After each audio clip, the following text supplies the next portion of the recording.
Hi, and welcome! In this exercise, we work on a quick change of direction underwater.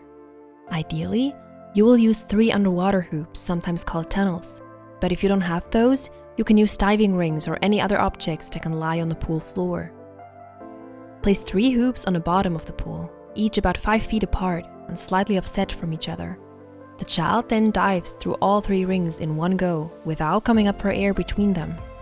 They can use their arms and legs in any way they like to move underwater. The water should be at least chest deep for your child. That's really all there is to it. Besides practicing quick turns underwater, this exercise also helps develop body control and a good feel for the water. This water feel has the ability to sense water resistance and use hand and foot movements to move efficiently. On our website, swimy.org, you will find more preparatory exercises along with the rest of the exercises in this course, and tips on avoiding common mistakes.